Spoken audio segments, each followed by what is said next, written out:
chosen ones. They thought your light made you weak, but they've just discovered that even angels have armor. Yes, many people misinterpret kindness as fragility, assuming that compassion and strength cannot coexist. But spiritual psychology tells us that genuine kindness is one of the highest forms of power. It requires emotional regulation, patience, and divine discipline. When people see your calmness, they assume it's passivity. What they fail to realize is that your silence often holds more authority than their noise. Your love has boundaries. Your peace has a purpose. And when pushed too far, your spirit doesn't collapse. It transforms into a fortress of divine resilience. Throughout history and scripture, we see this truth mirrored in countless stories. Moses, once slow to speak, stood firm before Pharaoh with divine authority. Jesus, gentle and compassionate, overturned tables when righteousness demanded action. True light isn't soft, it's radiant and piercing. When you walk in divine purpose, your presence unsettles those hiding in deceit, because light naturally exposes what's hidden in darkness. People project fear and judgment upon you, not because you've wronged them, but because your spirit reminds them of the truth they've been avoiding. There was once a woman whose light attracted everyone, until that same light began revealing their shadows. Her calmness was labeled cold, her generosity fake. They whispered, isolated her, and tried to dim her spirit. But her silence became her sanctuary, her detachment, her armor. She didn't retaliate, she elevated. Her peace confused them because they expected destruction, not ascension. And when she finally stood in her full power, people said, "She's changed." But she hadn't changed, she had awakened. She remembered her divine origin and refused to be manipulated by guilt or fear. "Never mistake my kindness for weakness," she would say. "The lion and the lamb both live within me. I just choose who to show and when." This balance of grace and authority is what defines the chosen ones. You didn't become harsh, you became whole. You no longer seek validation from the world. You answer only to the divine call within you. And that's what makes your presence both holy and haunting to those who operate in darkness. So, stay until the end of this video, because we're going to uncover the 7 unmistakable signs that the world now recognizes your angelic strength, sacred, fearless, and absolutely terrifying to the wicked. Let's get into it. Point 1, your energy shifts rooms without you saying a word. Chosen one, let's be honest. Your very presence shifts the atmosphere. Before you utter a single word, people feel you. Your energy enters the room first, commanding respect without demanding it. It's not arrogance, it's alignment. There's something in your aura, steady, unbothered, deeply grounded, that unsettles those who are still running from themselves. You've been through too much, seen too much, and healed too much to fake your peace now.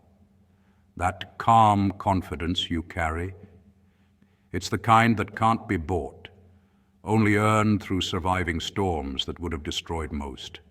You've walked through spiritual fire and come out refined, lighter, but stronger. What most people don't realize is that your silence isn't emptiness, it's power, it's awareness, it's spiritual authority. When you choose not to react, you strip manipulators of their greatest weapon, your energy. In psychology, silence is one of the most unsettling human behaviors because it forces others to face themselves. It exposes the noise within them. And that's why your quietness makes the unhealed nervous. Your stillness is a mirror, and not everyone is ready to see their reflection. They crave chaos because it distracts them from their own darkness. But you, chosen one, you became comfortable in silence. So the world can't use noise to control you anymore. There's an old saying in spiritual warfare: the devil screams loudest when he's losing ground. And that's exactly what happens when you stop engaging with drama, gossip, and toxic energy. When you stay calm while others are trying to provoke you, you disrupt the spiritual order they depend on. Demonic energy thrives on reaction. Your peace starves it. Your quiet confidence reminds darkness that it has no dominion over you anymore. That's why you'll notice how people suddenly act strange around you, either overly defensive, irritated, or intimidated, for no clear reason. They're not responding to your words. They're reacting to your vibration. Science even backs this up. The heart's electromagnetic field, which extends several feet beyond the body, communicates emotional energy to others. Calm, coherent emotions produce a stable field that can literally influence the nervous systems of those nearby. That's why your presence can make someone uneasy. They can feel your peace contrasting with their inner chaos. It's not all in their head. It's physics meeting spirit. You've probably noticed, chosen one, how certain people try to disrupt your peace with small provocations. They'll throw subtle shade, create confusion, or test your patience just to see if they can pull you into their storm. But every time you choose silence over reaction, you remind them that your spirit operates on divine frequency, not human impulse. You don't chase validation. You radiate it. You don't explain your worth. You embody it, and that is what unsettles the unhealed. Your refusal to lower your vibration to match their comfort zone. So when people misunderstand your silence as weakness, smile inwardly. Let them. They don't realize your silence is a fortress, not a void. You've learned that true power doesn't announce itself. It simply is. The devil screams because he fears what he can't manipulate. Your serenity. Your peace is your protection. Your silence is your sword. And your aura, it speaks louder than any word you could ever say. Point 2, your light exposes hidden darkness. When you walk into a room, darkness trembles. Why? Because your light isn't ordinary, it's divine. It's the kind of light that doesn't just illuminate, it exposes, it awakens, and it rearranges the atmosphere. Chosen ones, you might not fully grasp it, but your energy is a living force. You don't walk into spaces, you shift them.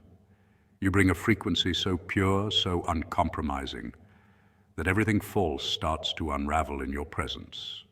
Your spirit functions like a divine audit, subtle yet powerful, silent yet commanding.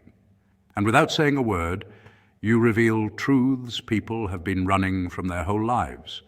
In spiritual terms, your light operates on a higher vibration, one that resonates with truth, love, and integrity. It's the opposite of manipulation, deceit, and ego.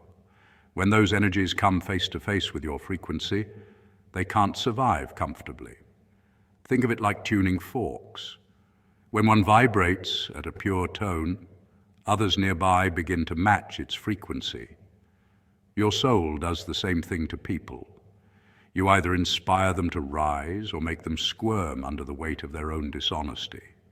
It's not arrogance, it's resonance.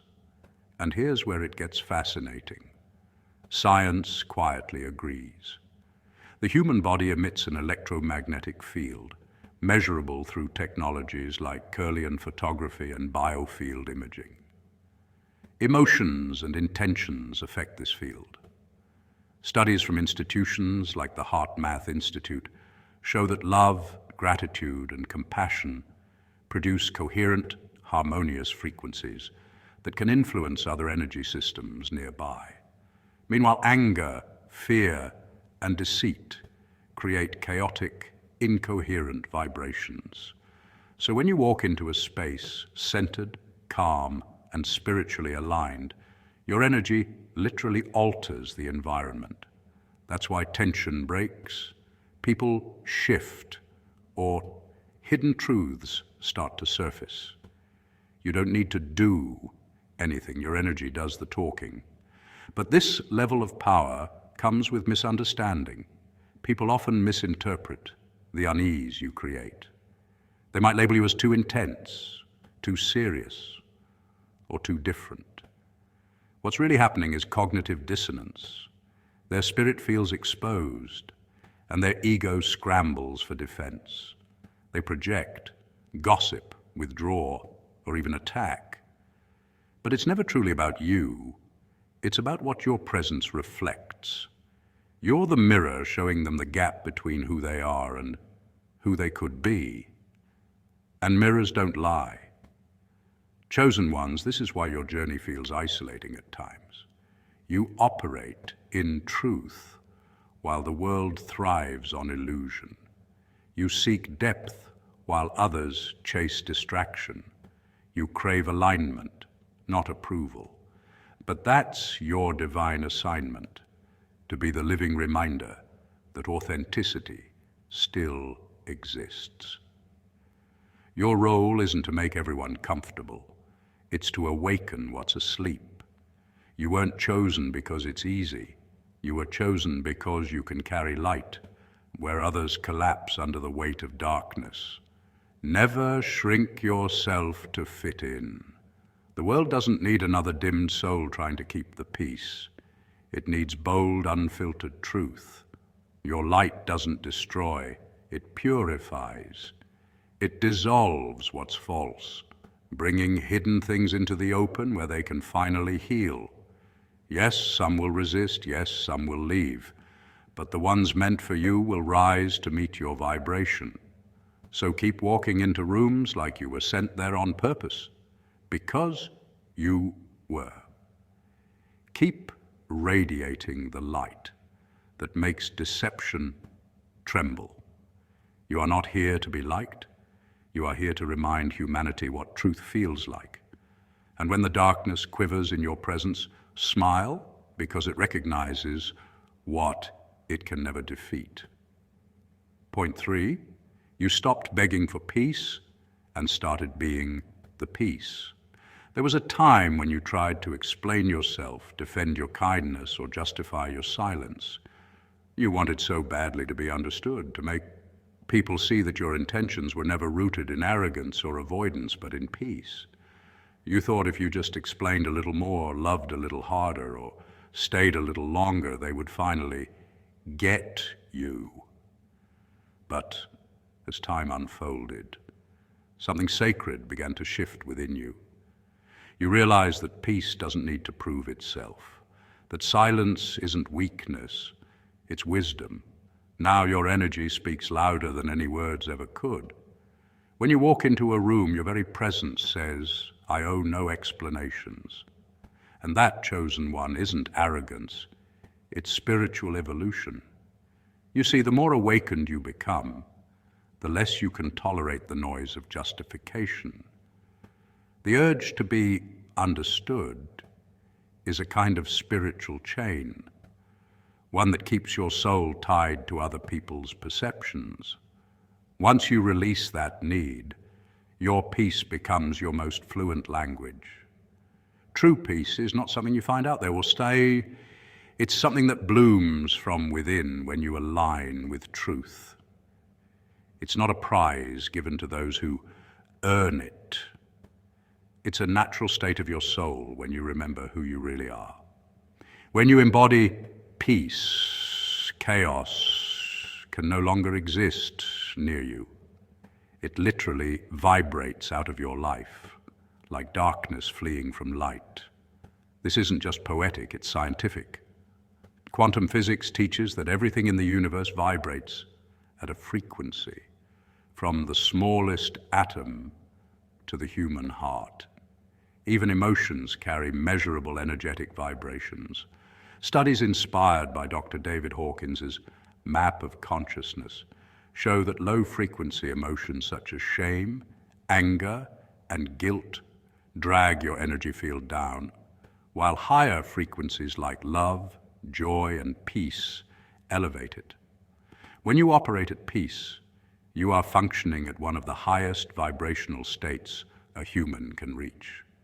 That's why people who thrive on gossip, drama, or negativity feel uneasy around you. It's not that they dislike you, they just can't match your frequency. Your energy exposes their restlessness. It's not personal, it's resonance. You've probably noticed that when you stopped explaining yourself, certain people disappeared. When you stopped reacting, certain conflicts dissolved. That's not coincidence.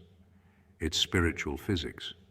You became too calm to be manipulated, too stable to be provoked, and too peaceful to feed the noise. The same individuals who once drained you can no longer access you because your vibration no longer offers them entry. You've evolved beyond emotional turbulence, and your silence has become your shield. But let's be real. Your peace wasn't born in comfort. It was born in chaos. You didn't learn stillness because life was kind.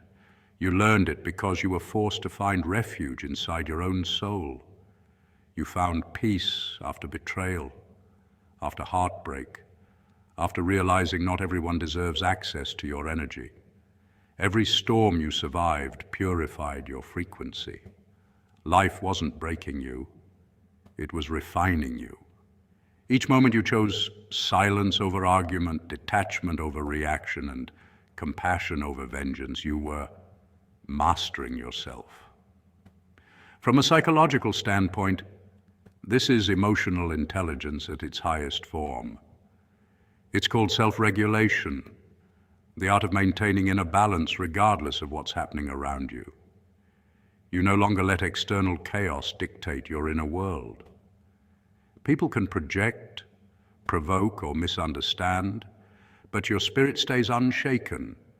You've reached a place where not every insult deserves a defense, not every misunderstanding deserves clarification, and not every battle deserves your presence.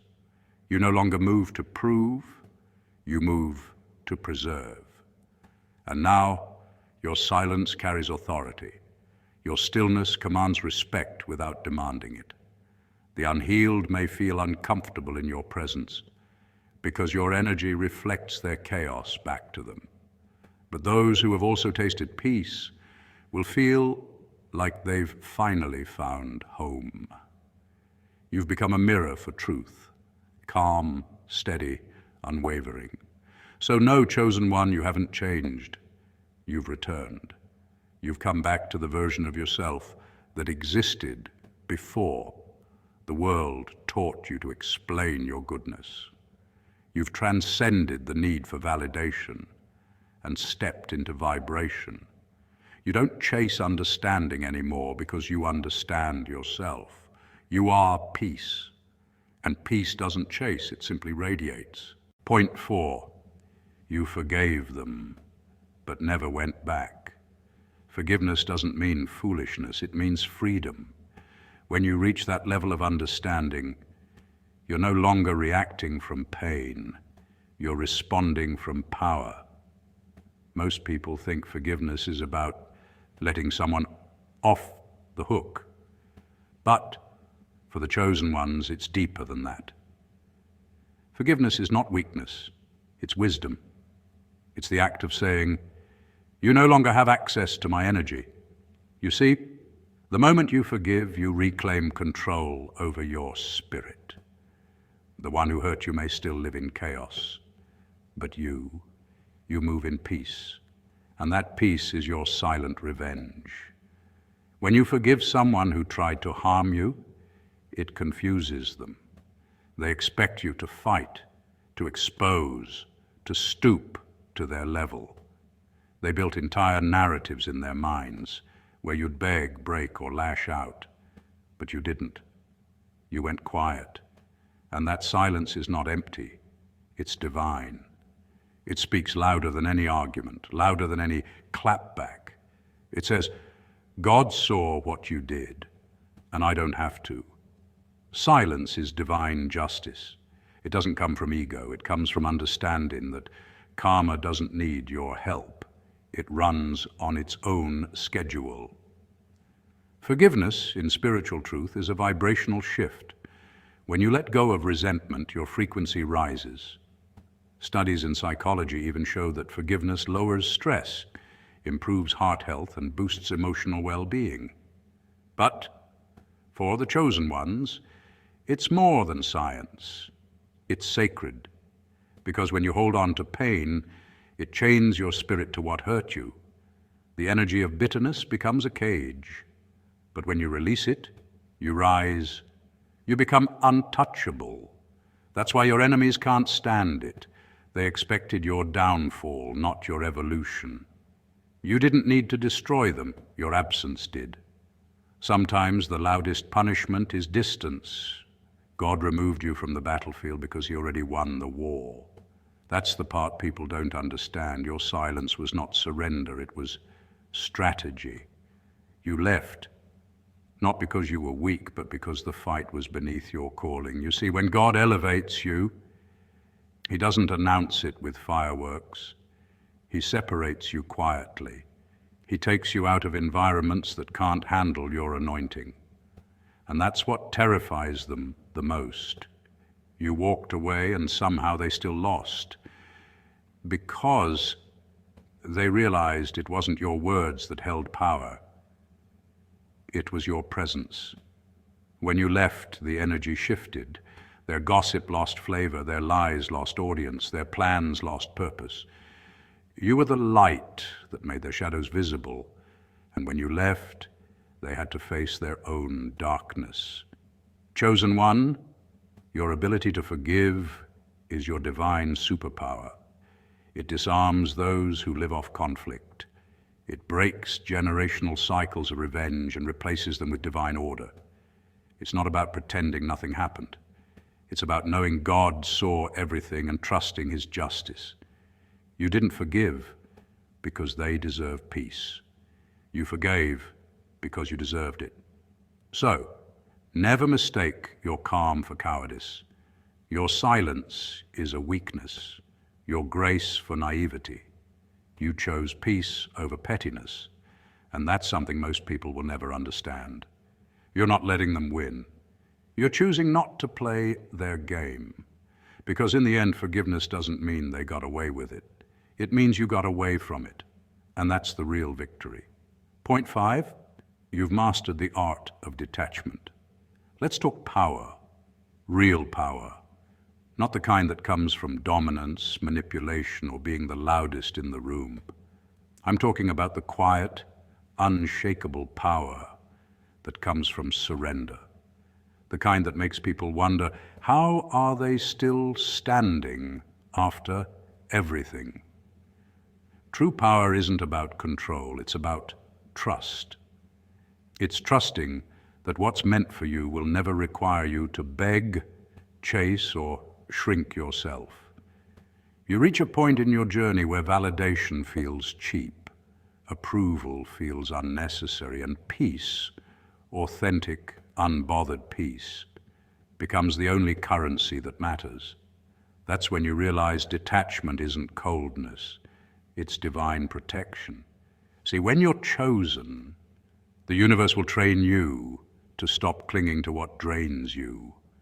You'll start noticing that when something no longer serves your growth, whether it's a relationship, a job, or even an identity, you begin to feel a quiet discomfort, a whisper in your spirit saying, it's time to go.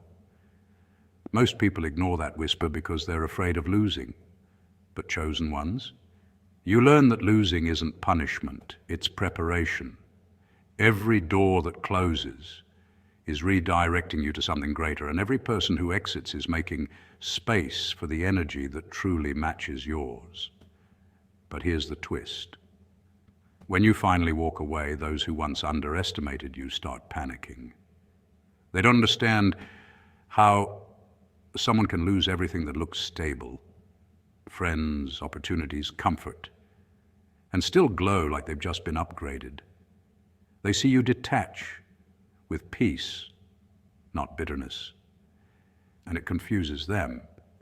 That's because they don't understand spiritual math. To them, subtraction looks like loss, but to the chosen, subtraction is transformation. You never really lost anything. You were released from what couldn't handle your elevation. Psychologically, this is what's called emotional self-regulation. When you detach, you reclaim the energy you once invested in trying to fix, prove, or control outcomes. That energy doesn't disappear. It transforms into power, clarity, and peace. It's why your glow hits differently when you're done forcing things. You're no longer a slave to external validation. And neuroscience actually backs this up. Studies show that chronic people-pleasing activates the brain's stress response, flooding you with cortisol, the survival hormone. But when you practice emotional detachment, your body shifts into alignment mode, releasing dopamine and serotonin, the peace hormones. That's why peace feels better than control. It's literally your spirit and biology working together. So when people see your glow after your loss, they mistake it for arrogance, but what they're witnessing is alignment. You're not the same person who tolerated disrespect just to keep the peace. You are the peace now. You don't chase anymore because what's divine never runs. You're operating from what spiritual teachers call non-attachment, a state where you desire nothing but remain open to everything. It's not indifference, it's faith. You know that if it's truly yours, it will stay. And if it leaves, it was never meant to be part of your higher timeline. That's the paradox of chosen ones. The more you surrender, the stronger you become. The quieter you get, the louder your presence feels. People sense your frequency shift because surrender isn't weakness, it's mastery. You've learned the art of letting go before the universe has to rip it away. You've learned that sometimes closure isn't a conversation, it's silence. And that silence is sacred because it marks the moment you stop chasing what was never worthy of your light. So the next time someone wonders how you can lose everything and still glow, remember this: you didn't lose. You were upgraded. You didn't fall behind, you were being hidden for protection. And when the dust settles, they'll see what surrender truly looks like: unbothered, unstoppable, and divinely aligned. Point 6, God's hand on you is too obvious to ignore. You can't fake divine favor. It's not something you can imitate, replicate, or disguise with charm, connections, or influence. Divine favor is that invisible force that shifts atmospheres when you walk into a room. It's the kind of grace that turns closed doors into grand entrances, the kind that makes people whisper, "How did they get there so fast?" while forgetting that what they call luck is actually alignment. You didn't manipulate your way to where you are. God positioned you there. That's why doors open for you that others had to break down to enter. That's why protection surrounds you like a fortress that no weapon can pierce. That's not coincidence, that's divine strategy. See? Divine favor doesn't play by earthly rules. While others hustle in panic mode, favor works quietly, aligning the right people, the right timing, and the right opportunities to meet you halfway. It's not loud, it's strategic. You've probably noticed how certain situations that were meant to destroy you ended up promoting you instead. That's because favor knows how to flip attacks into acceleration. There's a spiritual law at work. When you walk in purpose, even your pain becomes prophecy. And oh, how the tables have turned. The same people who mocked your prayers now find themselves silently studying your peace. They used to laugh when you said, God will make a way. Now they're forced to watch as that same God makes several. They can't understand how every loss turned into a lesson, how every storm somehow pushed you closer to your destiny. It's unsettling for them because it's proof that divine timing is real. It's terrifying to witness someone they underestimated being handpicked by heaven. But that's the thing about divine favor. It's not fair. It doesn't consult people's opinions. It doesn't require validation. It moves on a higher frequency. Divine favor is often misunderstood because it's not visible in the beginning. When you were in your wilderness season, rejected, isolated, misunderstood, it didn't look like favor. It looked like failure. But what they didn't see was the preparation. Every betrayal built your discernment. Every rejection taught you redirection. Every tear baptized your resilience. You were being refined in private for a public rise. You didn't break, you bloomed. Like a seed buried underground, your growth was hidden for a season, but the roots were getting stronger. What people thought was your end was really your beginning. The divine doesn't rush the process, it matures it. And when the time is right, no force on earth can delay what heaven has declared.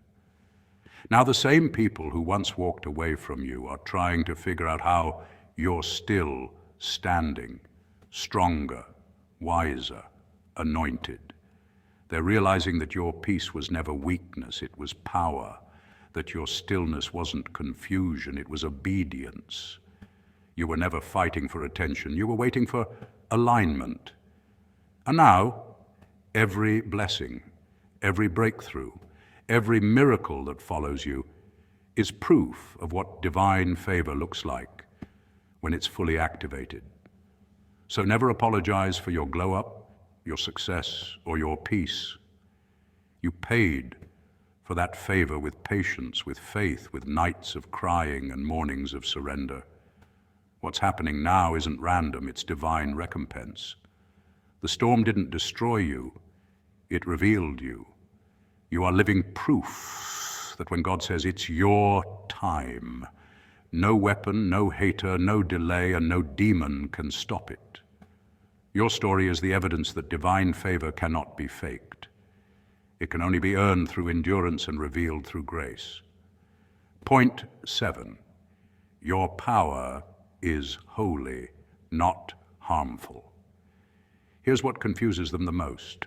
You're powerful, but you're not vengeful. You're strong yet gentle. You could expose their lies with one sentence, but instead you stay silent and let God handle it. And that, chosen ones, is what truly shakes them to their core. In a generation where everyone is quick to react, to clap back, to prove a point, your calm unnerves them. Your stillness is louder than their chaos. Because you don't fight like the world fights. You've learned the art of divine restraint, where silence becomes your weapon and peace becomes your armor. You see, in spiritual psychology, this kind of composure isn't weakness, it's mastery. When your nervous system stays calm in the face of conflict, you shift from reaction to revelation. Studies in neuroscience actually prove that emotionally regulated individuals can influence others' behavior simply through presence. Their calm energy entrains the room, meaning others unconsciously sink to their state. That's why, when you walk in, people either feel peace or discomfort. You're literally rewiring the atmosphere without a word. You've become the living frequency of divine order, and that unsettles those still operating in spiritual chaos. And it's not that you couldn't clap back, you absolutely could. You carry truth sharper than any sword.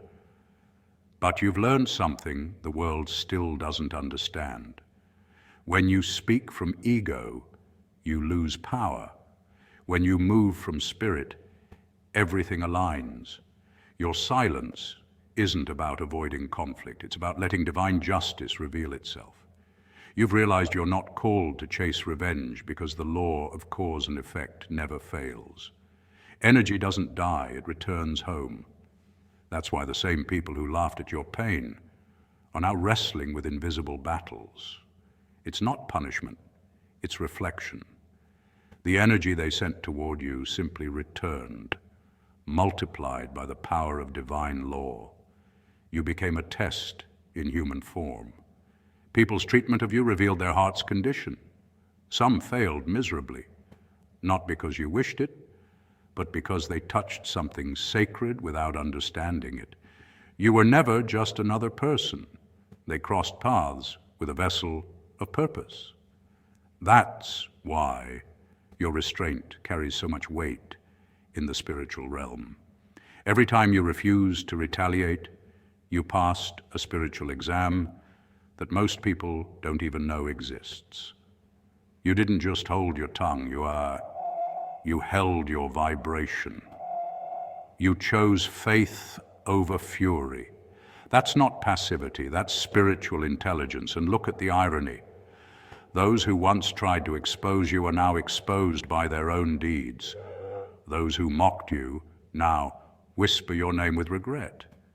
They've seen the pattern. Every time they tried to destroy you, something greater emerged from the ashes. Because God doesn't waste pain, He repurposes it. What they meant for harm became the blueprint for your ascension. You didn't just survive, you evolved. Your silence became your sermon, and your endurance became your evidence. That's why they don't understand you, chosen one. You operate on a higher code. While others chase validation, you chase alignment. You don't need revenge because your vindication is divine timing. You don't seek applause because your spirit already knows the truth. Those who walk with God don't need to prove their power. They embody it. So keep walking in that quiet strength. Keep letting your peace be the loudest voice in the room, because the same silence they mistook for weakness is the very thing exposing their shadows. You didn't destroy them. Truth did. You just stood still long enough for heaven to draw the line between those who act from pride and those who move with purpose. And in that stillness, you proved the most profound lesson of all. When you're chosen, you don't need to fight for your power. You simply become it. Chosen one, never forget. Being an earth angel doesn't mean being naive. It means carrying light, fierce enough to illuminate darkness, and love, deep enough to overcome evil. You've shown the world that kindness isn't weakness, it's divine strength in disguise. And while they may call you intimidating, you know the truth. You're not scary. They're just not ready for the purity of your power. So keep walking in that grace. Keep trusting God's timing, and remember, when angels stop apologizing for their wings, devils start running. You're not to be played with, you're chosen. Stay awake, spirit warrior. Your light still has work to do.